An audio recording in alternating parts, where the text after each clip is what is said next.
तीसरा शब्द आता है सा यानी शंभू। इस धरती के राजा जिनको आप भोला कहते हो, जिनको आप शंकर कहते हो, वो तीन महाशक्तियों का पैठाना है जिसको हम परिक्रमा दे करके आते हैं। परंतु हे मेरे भोले वाले भाई बहनों,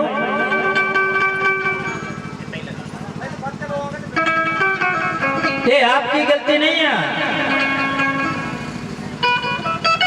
इसी प्रसंग पर लीजिए, मैं एक छोटा सा प्रसंग आपके बीच में रखना चाह रहा हूं।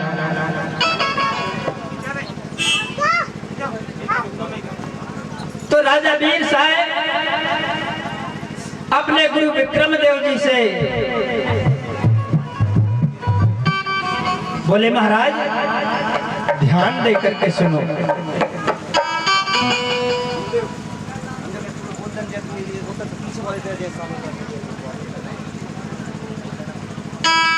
मेरे सगाजन, आप लोग सभी मेरे राजा महाराजों से निवेदन है आगे आ जाएंगे, क्योंकि कैमरा चल रहे हैं और कैमरा की दृष्टि में आप सभी लोग हो। तो मेरा कहना है कि जिनके सिर गले में यदि पीला रुमाल है वो अपने सिर पर पगड़ी धारण कर लें तो बहुत अच्छी सुंदर हमारी सभा, हमारा सत्संग शोभायमान होगा। क्योंकि ये पीली जो पगड़ी है गले में डालने के लिए नहीं है, सिर पर पगड़ी बांधने के लिए है ना। अरे हम राजों के वंशज महाराजा जैसे यदि हम जन श्रृंगार कर लेंगे ना, हम वही तो हम चाहते कि हमारा समाज सजा हुआ होना चाहिए। जैसे हमारी मातृ शक्तियां श्रृंगार करते वैसे आप भी अपना श्रृंगार करना सीख लो।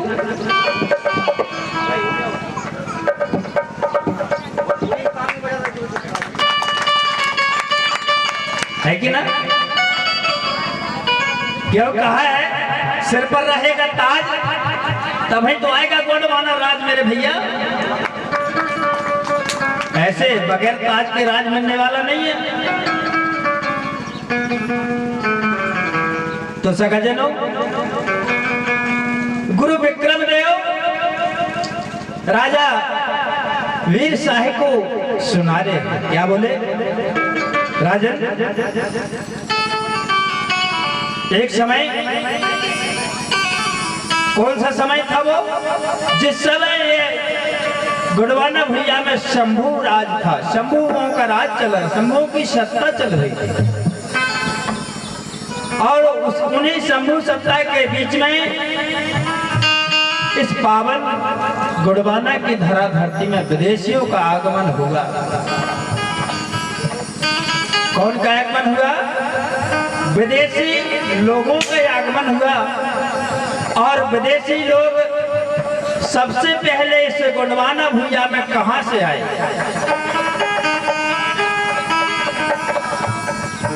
उस राजा की अमर दास्तां राजा वीर साहब को विक्रम देव जी सुनाते हैं। क्या सुनाते हैं? अंगा कोट सावर साए महाराजा सल्लागा मेरे उपासक समाजा। और सिंगा बोगा पूजक पुजारी रहे प्रजा सुखद सब सारी।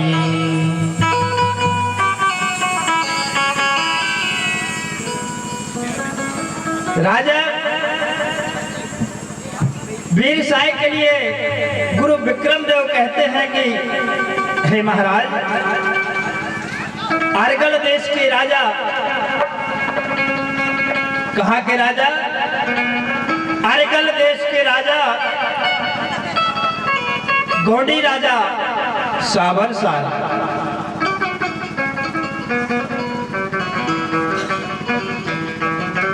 राजा सवर साहिब के राज में प्रजा बहुत आनंद से अपने जीवन को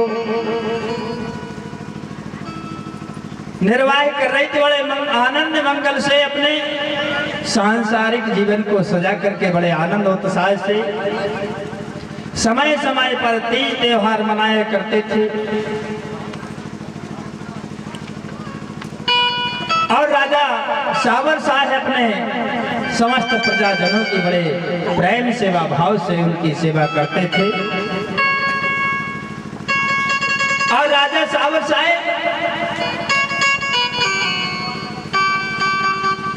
सल्ला गांगरा देव देवियों के उपासक थे।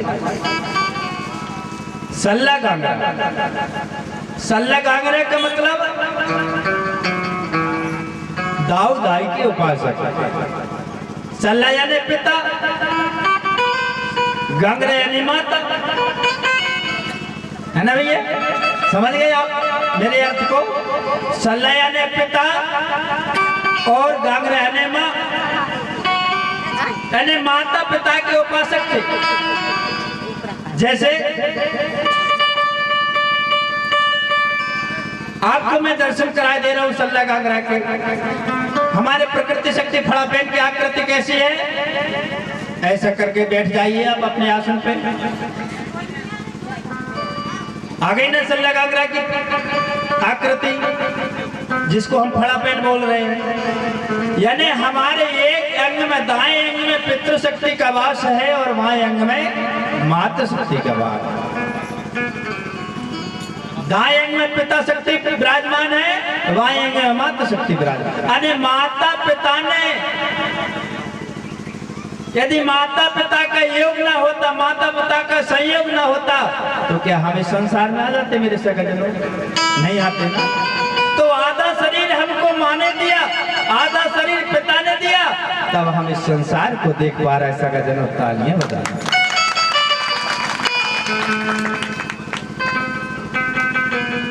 माता पिता की कृपा।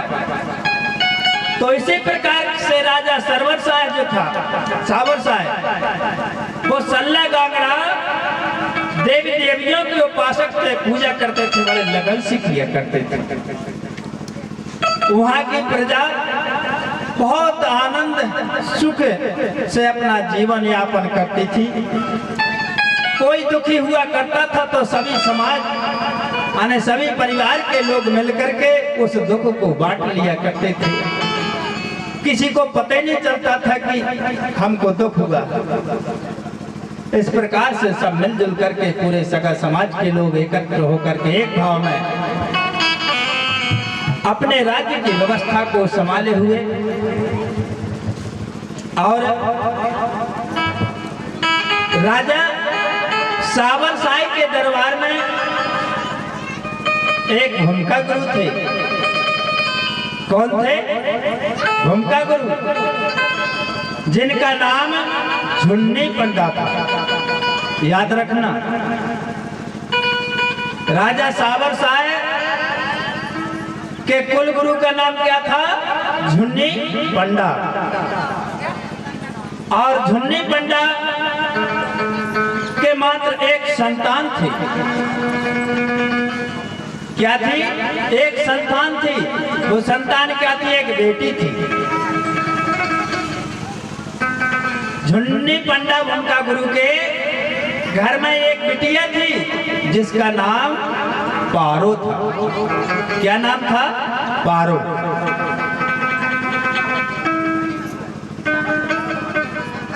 उसी समय में आर्य लोग विदेश से आकर के समुद्र के किनारे बस गए मेरे सगाजनों। और इस सावर शाह राजा के राज्य में प्रवेश कर गए और प्रवेश करके कोई अंधा बन गया, कोई लगड़ा बन गया, कोई लूला बन गया, किसी ने थैली टांग ली, किसी ने झोली टांग ली। इस प्रकार से राजा सावर शाह के देश में, राज्य में भ्रमण करते हुए यहाँ के लोगों से मेल मुलाकात करने लगे, यहाँ के वैभव को परखने लगे, जानने लगे, समझने लगे कि इनके बीच में हम अपना स्थान, अपना मुकाम कैसे स्थापित करें, इनके बीच में हम कैसे रह पाएं। इस प्रकार से सावर शाह राजा के राज्य में भ्रमण करने लगे मेरे सगाजनों। तो उन्हें घुसपैठियों के बीच में एक ऐसा व्यक्ति था, वो चतुर चालाक।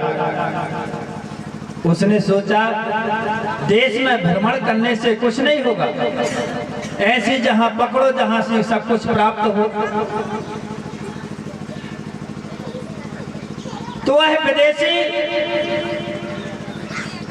झुन्नी भूमिका गुरु के पास में आया और आकर के झुन्नी पंडा से बोला, गुरुदेव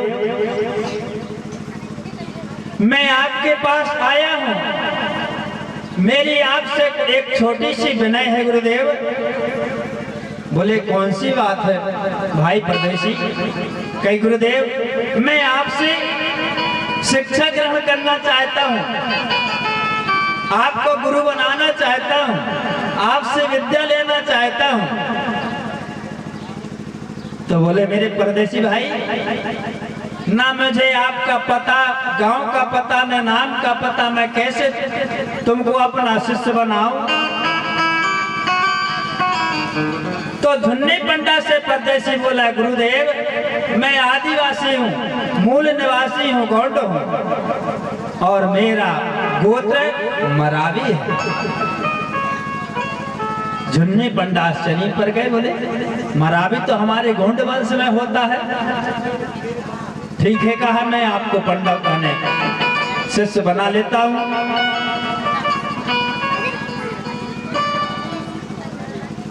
इसी प्रकार से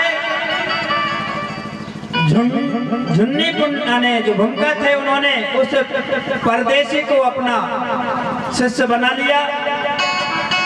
गोत्र पूछा तो बोले मैं मरावी गोत्र का हूं। तो बोले ठीक है बन जाइए, मेरे शिष्य बन जाइए। अब क्या होता है, और उस जासूस का मतलब क्या था? धीरे धीरे गुरु के घर में रह करके मैं राजा की जासूसी करूंगा, राजा के राज खजाने का पता करूंगा, राजा करता क्या है, कितना ताकतवर है, इसका धन दौलत कहां कहां है। तो ऐसे करके जासूसी करने के लिए वह भूमिका गुरु के घर में रहने लगा। बेचारे लाइट चली गई, मैं क्या करूं?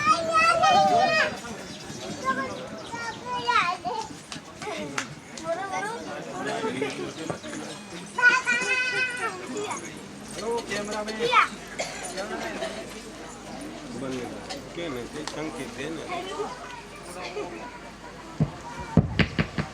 हेलो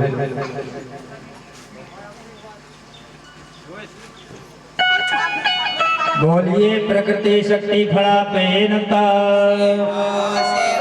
सजोर पहनता, भूमिका घर जाके जासूस से रहे पड़े भूखे प्यास। देखे झुन्नी भूमिका तब डोले मन इतिहास। और कोई आर्यों का भेजा हुआ जासूस झुन्नी भूमिका के घर पहुंचा और भूखे प्यासे ही उनके घर में रहने लगा।